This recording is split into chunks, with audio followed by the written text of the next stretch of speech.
ಇದೇನು ನವರಾತ್ರಿನ ಲಕ್ಷ್ಮಿ ಇಟ್ಕೊಂಡು ಕೂತ್ಕೊಂಡಿದ್ದಾಳೆ ಅನ್ಕೊತಾ ಇದ್ದೀರಾ. ವಿಡಿಯೋ ಕಂಪ್ಲೀಟ್ ಆಗಿ ನೋಡಿ, ನಿಮಗೆಲ್ಲ ಒಂದು ಗುಡ್ ನ್ಯೂಸ್ ಹೇಳ್ಬೇಕು ಇವತ್ತು.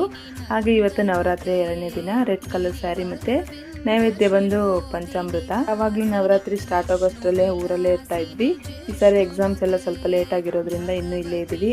ಇನ್ನು ನಮ್ಮೂರಲ್ಲಾದರೆ ನಾವು ಬೆಳಗಿನ ಜಾವ 4-4:15ಗೆ ಹೋಗಿ ಬನ್ನಿ ಮರಕ್ಕೆಲ್ಲ ಹೋಗ್ಬಿಟ್ಟು ದೇವಿ ಪೂಜೆ ಮಾಡ್ಕೊಂಡು ಬರ್ತಾ ಇದ್ವಿ. ಬಟ್ ನಾವಿರೋ ಕಡೆ ಇಲ್ಲಿ ಬನ್ನಿ ಮರ ಹತ್ರಕ್ಕೆ ಯಾವುದೂ ಇಲ್ಲ.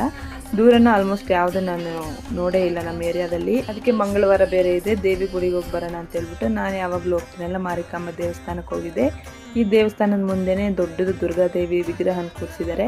ಇನ್ನು ಅದೇ ವಿಗ್ರಹಕ್ಕೆ ಪೂಜೆ ಎಲ್ಲ ಮಾಡ್ಕೊಂಡು ಬಂದೆ. ಹಾಗೆ ಇವತ್ತು ಖುಷಿಗೆ ಸ್ಟಡಿ ಹಾಲಿಡೇ ಇರೋದ್ರಿಂದ ಅವನು ಕೂಡ ನನ್ನ ಜೊತೆಲೇ ಬಂದಿದ್ದ.